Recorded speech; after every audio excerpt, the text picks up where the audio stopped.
सूरत की और textile industry दोनों की गौरव को बढ़ाया है। बहन दर्शना बहन को अपने मंत्रिमंडल में लेके सबसे पहले तो मैं आपको बहुत बहुत तहे दिल से बधाई देता हूं।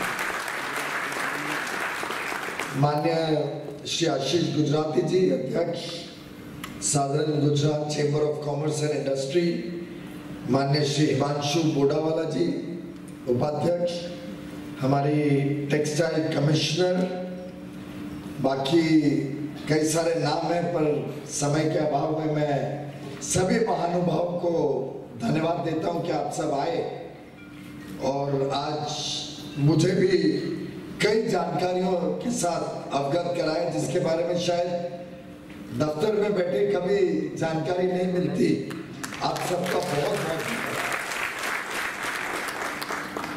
भाइयों और बहनों, आज जैसा एक मित्र ने बताया बहुत ही हर्ष का दिन है। इसे तो हर्ष संघवीय भी मंत्री भी बन गए। एक और विषय कि दो जयंती आज बन रही है। विश्वकर्मा जी, जिनको एक प्रकार से हम सब जो लोग इंडस्ट्री के साथ जुड़े हैं, हम विश्वकर्मा की पूजा शायद अपने अपने कारखाने में करते हैं। हमारे वर्कर्स, कामगार भाई बहन बड़े उत्साह के साथ विश्वकर्मा की पूजा करते हैं आज के दिन। मुझे याद है मैंने भी इंडस्ट्री लगभग 20 साल चलाई और हर वर्ष विश्वकर्मा के दिन हम भी पूजा करते थे, मेरे सब कामगार भाई बहनों के साथ में मिलके। और साथ ही साथ माननीय प्रधानमंत्री श्री नरेंद्र मोदी जी का 71वां जन्मदिन भी है।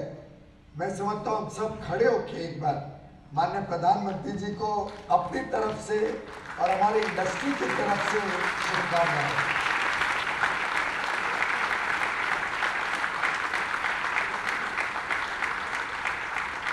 बहुत बहुत धन्यवाद। और ये बड़ी खुशी की बात है कि प्रधानमंत्री जी कभी अपना जन्मदिन नहीं मनाते, वो हम सबको प्रेरित करते हैं कि मेरा जन्मदिन समाज के लिए समर्पित होना चाहिए। और आज भी माननीय दर्शना बहन के साथ मुझे मौका मिला आपके वैक्सीनेशन के प्रोजेक्ट को देखने का, मुफ्त में जो अन्न वितरण हो रहा है प्रधानमंत्री गरीब कल्याण अन्न योजना के तहत, उसके साथ जुड़ने का, दिव्यांगों की संस्था में पद्मश्री कनुभाई के यहाँ पे जाके 71 ऐसे लाभार्थी जिनको जरूरत थी अलग अलग साधनों की, उस कार्यक्रम में भाग लेने का। तो वास्तव में गुजरात में तो बहुत परंपरागत तरीके से 17 सितंबर को आप लोग सामाजिक काम करते ही हैं, पर मुझे पहली बार 17 सितंबर को आज गुजरात आने का मौका मिला, देखने का मौका मिला और ये एहसास हुआ कि वास्तव में जन्मदिन कैसे और ज़्यादा समाज के लिए लाभदायक हो सके। नहीं तो हम एक सेलिब्रेशन कर लें घर में बैठ के, उसका अपना महत्व होता है, उसमें भी परंपराओं का एक बहुत बड़ा योगदान है। पारिवारिक संबंध सुधारने का, रिश्तेदारियां, दोस्ती निभाने का। लेकिन ये तो बहुत ही अनोखा तरीका है और इतने वर्षों से जिस व्यक्ति ने 50-55 वर्षों से समाज को अपना पूरा जीवन दे दिया हो, ऐसे व्यक्ति के जन्मदिन के दिन आपने मुझे सूरत में आमंत्रित किया, उसके लिए बहुत बहुत धन्यवाद। शायद दर्शना बहन हम में से किसने ध्यान नहीं दिया, लेकिन इस विभाग में आपको और मुझे कल 71 दिन पूरे हुए। शायद चार्टर्ड अकाउंटेंट होने के का ये जुर्माना है आप सबके ऊपर, क्योंकि मैं बैठा बैठा जब सुन रहा था ऐसे ही मेरे को ध्यान में आए तो मैंने कैलकुलेशन शुरू कर ली। यहाँ पे 7 तारीख को शपथ विधि हुई थी दर्शना बहन की, 8 तारीख को हम दोनों ने अपना टेक्सटाइल मंत्रालय संभाला।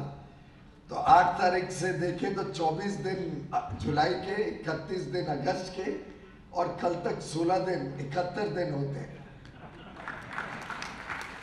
ये संजोग भी है, शायद कुछ दिव्य शक्ति हमें याद दिला रही है कि भाई समय बीतता जा रहा है, जरा काम और तेज गति से करो।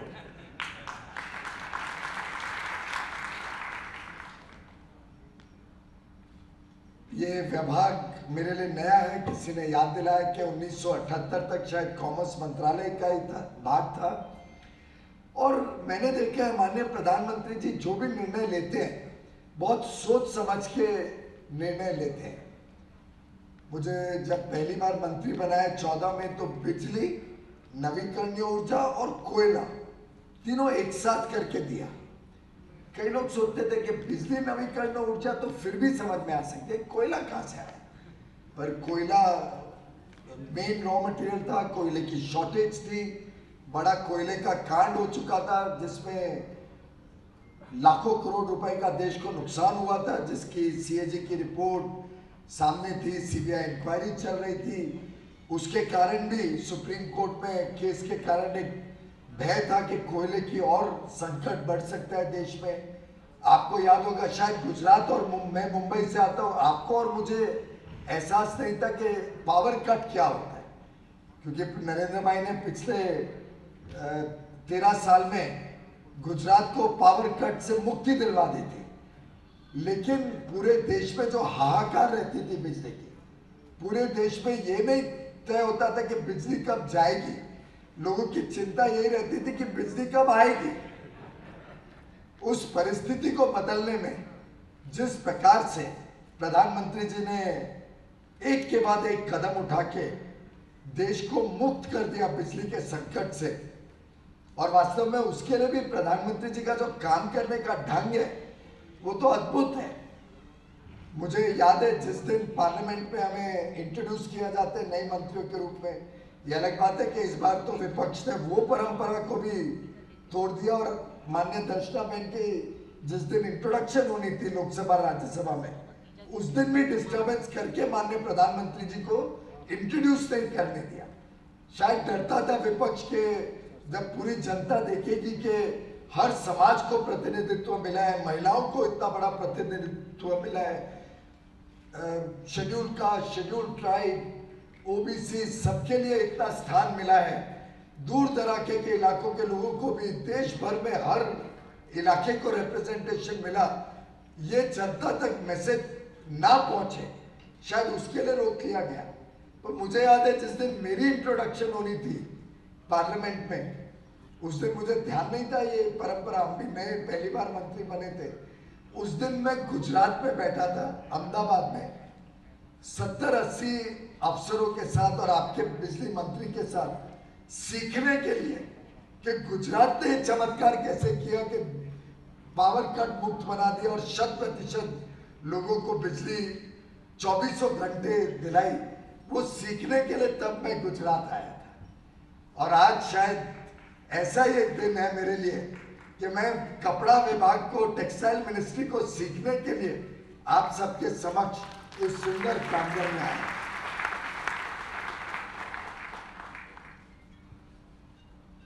कई बार डायमंड सिटी बोली जाती है, कई बार टेक्सटाइल सिटी बोली जाती है, लेकिन गुजराती जी ने जो आज जानकारियां दी, और मैंने उनसे मांग के उसकी इंग्लिश कॉपी भी ले ली, उनके पास गुजराती कॉपी थी, मेरे को थोड़ी बहुत गुजराती बोलनी आती है लेकिन पढ़ नहीं सकता हूँ, तो मैंने आज इंग्लिश कॉपी भी ले ली, क्योंकि वास्तव में ये जानकारियाँ बहुत ही उत्साहजनक है, बहुत ही आप सबके लिए गौरव का विषय है। और मैं आप सबको बहुत बहुत बधाई देता हूँ जिस प्रकार से सूरत ने डेवलप किया अपने आप को, जिस प्रकार से आज सूरत का गुणगान पूरे विश्व में है, अपने आप में एक बहुत बड़े गर्व की बात है। हर आइटम 14-15 में से 14 डायमंड सूरत में बनते हैं। 65% आज का एमएमएफ टेक्सटाइल प्रोडक्शन सूरत से आता है। डबल है आपकी एनुअल हाउस होल्ड इनकम बाकी देश से। जीडीपी 10, 11, 12% हर वर्ष बढ़ती है। लेकिन प्रधानमंत्री जी तो आप नहीं भेजे हैं दिल्ली में गुजरात से। क्या आपको लगता है अगर प्रधानमंत्री जी ये सब सुनते तो खुश होते या नाराज होते? अब आप लोग अंदाजा लगाइए।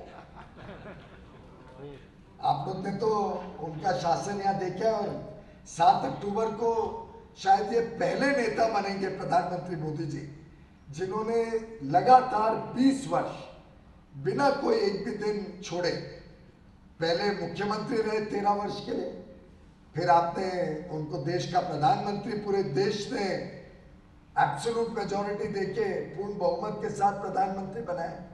तो chief minister head of government होते हैं स्टेट में, आपके चुने हुए थे।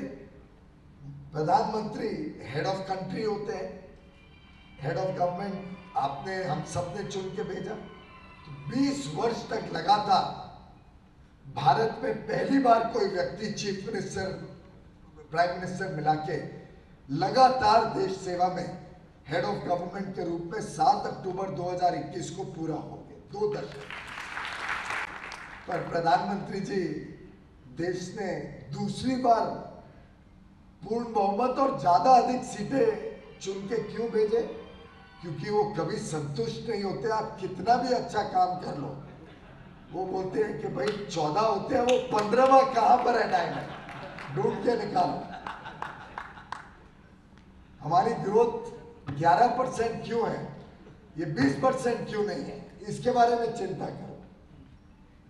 और दर्शना बहन तो अभी नई आई है, मैं 7 साल से इस बात का अनुभव कर रहा हूं, इस बात से प्रेरणा ले रहा हूं और इस बात से उत्साह भी हम सब में आता है कि हमने और काम करना है। काम की संतुष्टि नहीं करनी है, काम से सीख के रास्ते निकालने, खोजने के अब अगला कदम क्या होगा। कई बार हम बात करते हैं ना world class, state of the art, बड़े बड़े शब्द इस्तेमाल होते हैं, उसको वास्तव में जमीन पे कैसे उतारना और वर्ल्ड क्लास के साथ साथ वर्ल्ड लेवल तक कैसे पहुंचना।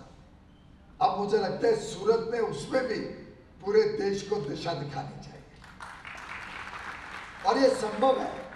आप सब में ये क्षमता है, खासतौर पे हमें, हमारे जो युवा हैं, इस युवा शक्ति को मौका मिले तो जैसे गुजराती जी के लड़के ने अभी अभी बताया, मुझे लगता है कि हम सब जब मिलके इस बात के ऊपर चिंता करेंगे तो जरूर रास्ते निकलेंगे कि कैसे भारत को उस ऊंचाइयों तक लेके जाया जाए जो वास्तव में हमारी शक्ति भी है, हमारी काबिलियत है।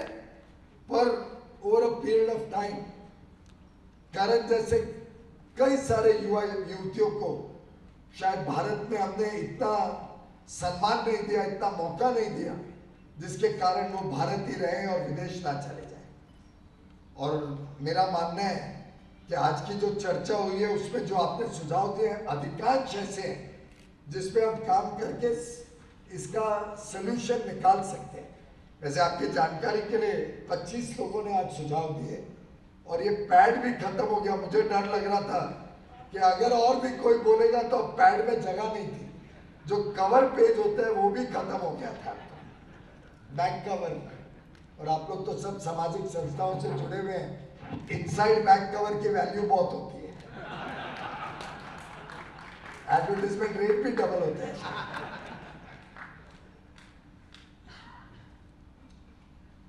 कई सारे सुझाव, कई सारे समस्याएं भी सामने आई।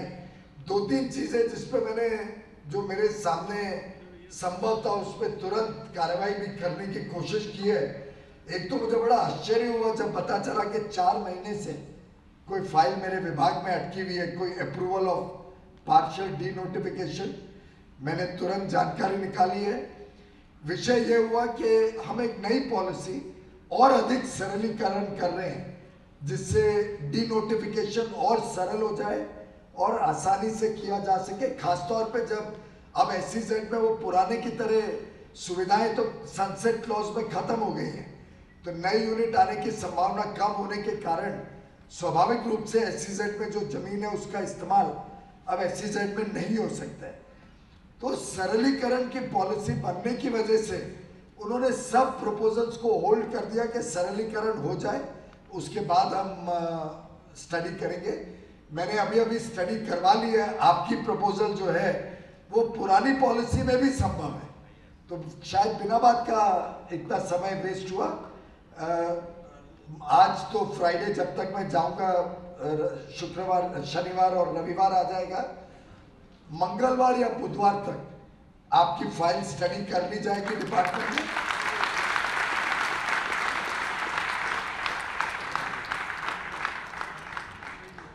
मेरा मानना है आज की पॉलिसी में भी आप एलिजिबल हैं पार्शियल डी नोटिफिकेशन के लिए।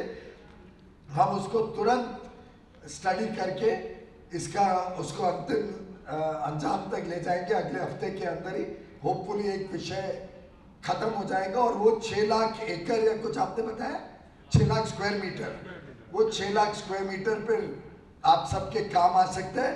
आपने एक समस्या बताई थी कि जमीन की कीमत महंगी है। देखिए कैसे दर्शना बहन बात करिए, जीआईडीसी या जिसके भी पास ये SEZ की जमीन है, अगर सस्ते दामों में उपलब्ध हो सके तो उसमें जल्द से जल्द शायद हमारी PLI स्कीम का भी लाभ लेके लोग उस पर इन्वेस्ट कर सकते हैं। एक विषय निकला था कि BIS स्टैंडर्ड प्लास्टिक में रॉ मटेरियल पे है, फिनिश प्रोडक्ट पे नहीं है। मुझे जानकारी दी गई कि कई फिनिश प्रोडक्ट्स पे भी है, plastic boxes, plastic cartridges, footwear, surgical collars, infant feeding bottles वगैरह वगैरह। परंतु हो सकता है कोई विषय रह भी गया हो, तो मैं आपसे दरख्वास्त करूंगा कि आप जरूर हमें बताइए। मेरा मानना है, माननीय प्रधानमंत्री जी का आदेश है कि भारत को अब एक सेकेंड क्वालिटी कंट्री के रूप में हमने सोचना ही नहीं चाहिए। हर चीज में हम वर्ल्ड क्लास क्वालिटी देते हैं। आप जिस प्रोडक्ट में BIS स्टैंडर्ड चाहते हो आप तुरंत मुझे लिखिए। ये भी एक पहली बार शायद भारत के इतिहास में हुआ है कि कॉमर्स मिनिस्ट्री, कॉमर्स और इंडस्ट्री और कंज्यूमर अफेयर्स जिसके पास BIS है, ये शायद पहली बार दोनों एक मंत्री के पास आई हैं। और ये भी प्रधानमंत्री जी ने ऐसे ही नहीं किया होगा, बहुत सोच समझ के वो निर्णय लेते हैं और आपसे ज्यादा और कोई इस बात को नहीं जानता। तो जिधर आपको लगता है BIS की जरूरत है, आवश्यकता है, करने से second rate quality material Bharat में ना उत्पादन होगा ना विदेश से आएगा। और खासतौर पे कुछ देश ऐसे हैं जो बहुत ही कचरा माल भारत में बेचते हैं, बहुत लो क्वालिटी का, और उससे भारत के इंडस्ट्री को भी नुकसान होता है। तो आपको आज मैं खुला आमंत्रण दे रहा हूँ, अगर किसी को भी किसी प्रकार की इस प्रकार की समस्या है तो हम BIS स्टैंडर्ड बनाने के लिए तैयार हैं और स्टैंडर्ड को विश्व स्टैंडर्ड से अलाइन करेंगे, जिससे आपका जो माल बनेगा वो विश्व में भी उसकी मार्केट होगी। जिसके लिए जैसा किसी और शायद गुजराती जी ने कहा, हम कई देशों के साथ FTAs और इकोनॉमिक पार्टनरशिप के माध्यम से आपकी जो आज एक ड्यूटी का डिसएडवांटेज है वो हटाने की कोशिश कर रहे हैं। UK के साथ, UAE के साथ, यूरोपियन यूनियन जिसमें 27 देश आ जाते हैं, इसी प्रकार से और भी देशों के साथ जो एग्जिस्टिंग FTAs है उस पर भी हम कोशिश कर रहे हैं कि थोड़ा रीनेगोशिएट करके कुछ आपके सेक्टर्स जो रह गए उनको भी सुविधा मिले। और भी आपके कोई डिमांड हो या पर्टिकुलर रिक्वेस्ट हो तो ज़रूर हमारे तक पहुंचाइएगा। पर एक ध्यान रखिए, FTA एक तरफा नहीं होता है।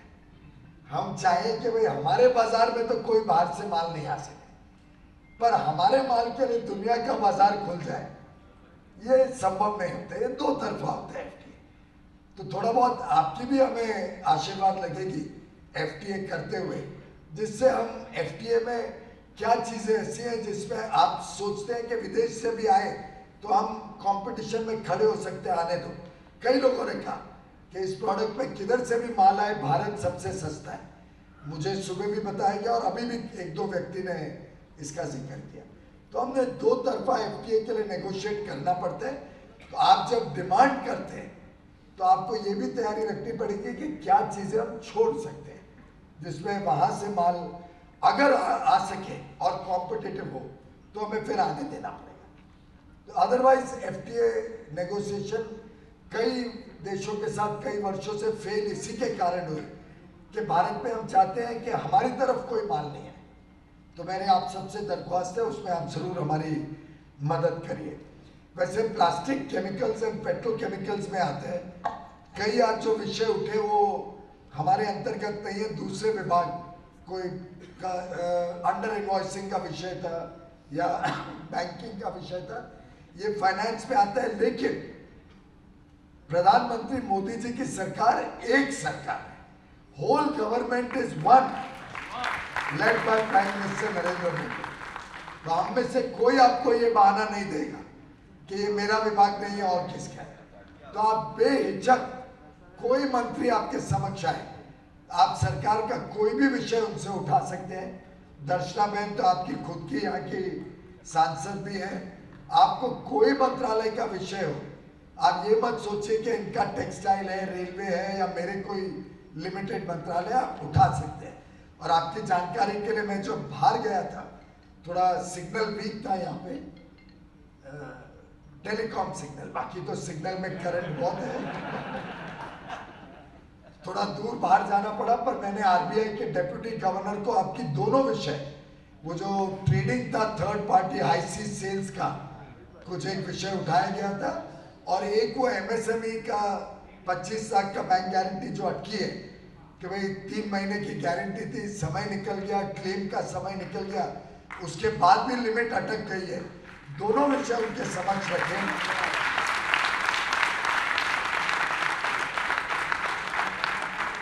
वो पहले बैंक के चेयरमैन भी होते थे, पर उनको पूरी जानकारी तुरंत नहीं थी।